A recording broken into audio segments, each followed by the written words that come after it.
Why do I love AFLW? Well, it's quite simple, really. Why the hell not? However, I am going to give you a bit of an insight as to why I love the game so much. My love for and supporting women's footy stems way back from when I was born. When I came into the world, my dad was the property steward for the St Albans Football Club in Melbourne's northwest. He would bring home the bags of footballs in preparation for match day, and whenever this toddler went missing, she could be found in the room where the footballs were. Aside from my dear old teddy bear, a football was by far my favourite toy. Early on, I was practising those hand/foot skills. I was kicking a footy from almost the moment I could walk. I was never really discouraged from kicking a footy about. In fact, I was soon getting footballs as presents. During footy season, whilst Dad did his thing for the footy club, I'd be seen out on the ground during the breaks, kicking, marking, running and bouncing the footy, balking would-be tacklers. Sometimes I had company, be it my mum, cousins, aunts, uncles or a friend, but a lot of the time I was on my own. Didn't bother me if I had someone to kick to or not. I rarely had shots on goal because the bigger kids occupied the goal square. I spent more time on the wing perfecting my long kicks. And at home, I would kick the footy about in the backyard. It was the best way to learn accuracy because having to jump the fence to collect the ball from the scary neighbours just was no fun at all. In primary and high school, I excelled in sports. I was quite often made captain, even over the boys, or one of the first girls picked in the teams. In grade 5, when I was 10, we were allowed to participate in the inter-school sports. Now this was my thing. I initially played kangaroo cricket and kickball. However, I was lucky enough to be given the chance to play my favourite sport in the world, Aussie rules footy.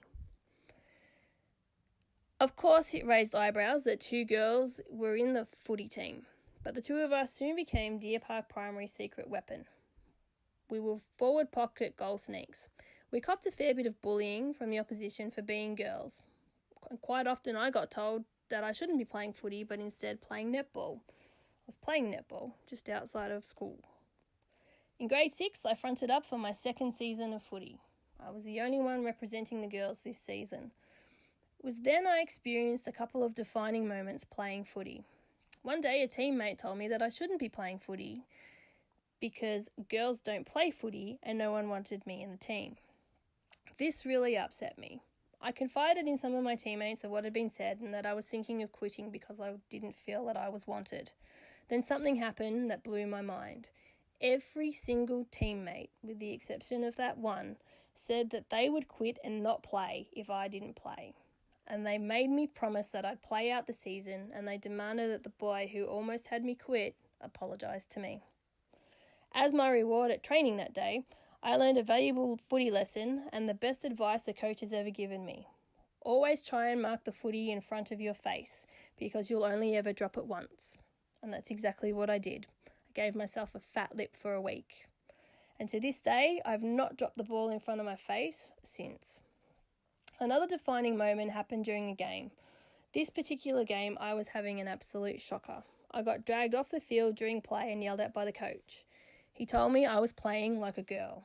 At the time, I was so incensed about being told that I was, God forbid, playing like a girl, that it really struck a nerve. After half-time, I went back out there on the field and played like a girl possessed.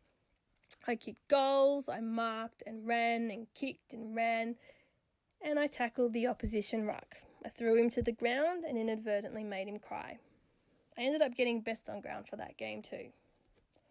This was a turning point for me at 11 years of age. To be insulted by saying I was playing like a girl made me angry. I was just as good, if not better, than some of those boys. However, back then the rules for girls playing footy were simple. As soon as boobs began to sprout, girls were no longer allowed to play footy. So as I hit the age of 12, my promising AFL career came to an abrupt end. Luckily for me, at the end of grade 6, my dad moved on from the St Albans Footy Club to his new role at the Melbourne Football Club. For the next 25 years from that point, my life would be revolving around the MFC one way or another. I did actually give boundary umpiring a go for one season to stay involved in footy for my cousin's under-16s footy team. But I still copped abuse for being a girl, being in the footy, and running around the boundary line in a white pleated netball skirt and footy boots in the mud is just not the same as being out on the field. And it was magical with Dad working at the MFC. I'd quite often head to training as a teen and watch the boys train and get out there and kick the footy. At one point, I even had kicks with Russell Robertson after training. Shots on goal from the boundary 50 metres out. I got close many, many times. So much fun. Jeff Farmer wanted to see me as the first girl to play for the MFC. Alas, he then went to the Dockers and I didn't see my contract. I'm still waiting for this, Jeffrey, if you ever get to see this. High school can be brutal, and for me it was also. But lunch and recess soon became fun, as we would use that time to kick the footy about, usually boys versus girls. In Year 12, which was in 1995, a long, long time ago, I was approached by my Year 11 English teacher, and she asked if I would be interested in organising the school's first ever all-girls footy team. She'd heard of a competition happening amongst some local high schools and knew how much I love footy. I jumped at the chance. I went on a recruitment drive. In order to get the numbers we needed to field a team, we opened up the opportunity to all year levels from Year 7 to 12. We arranged tryouts and training at the junior campus to accommodate the younger girls. I was in charge of training and the training drills. I had to teach the majority of the girls basic footy skills, from kicking, marking, handballing, bouncing, tackling, run and carry, and of course the most important rule, don't throw the ball when someone's coming at you to tackle. It was very reminiscent of a league of their own, just footy skills instead of baseball. By the time match day came around, we were primed and ready to go. This day has since become my most favourite and memorable day of my time in high school. I was lucky enough to be the captain of this team and led the girls out into a round-robin 4-game tournament. We won our first 3 games and lost the 4th by a single point after a kick after the siren. I played 100% game time, being the captain and doing my captain duties. And I played the entire time wearing a pair of Robbie Flowers footy boots. True story, long story. Playing as an on-baller, pushing forward, I kicked a goal that I'll never forget. From the boundary line, on the run, just inside 50. Alright, it was wind assisted, but still. To this day, those of us who still keep in touch almost 25 years on, we still fondly talk and reminisce about how that day was the highlight of our high school experience. We had no idea we'd created our own piece of footy history at the time. Rumour has it that our team photo is actually up in the senior campus office, proudly displayed as the school's first ever girls footy team back in 1995.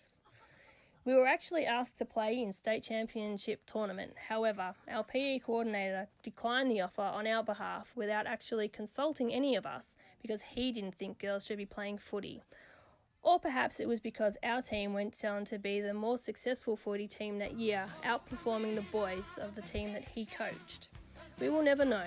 We did protest, but our final exams clashed with the rematch.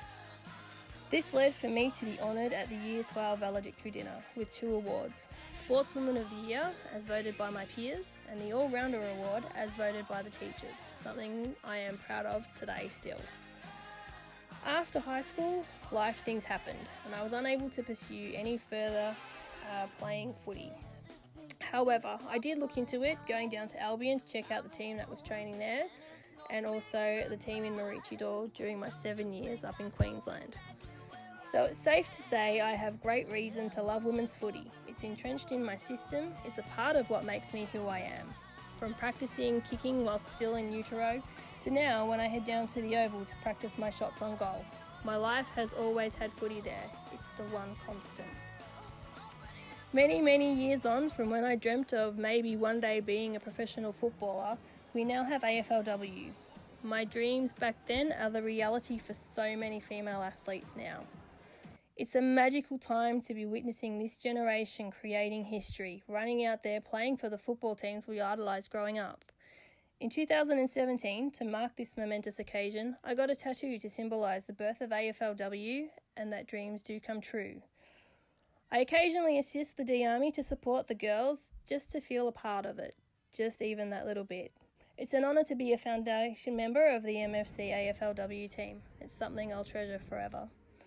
AFLW is here to stay and is proof that dreams do come true. The future is girls playing footy, so come on, just embrace it. Grab a footy and a mate and get down to a game and cheer these girls on. They're also playing for all of us who fought to help knock down those walls that were put up in our way.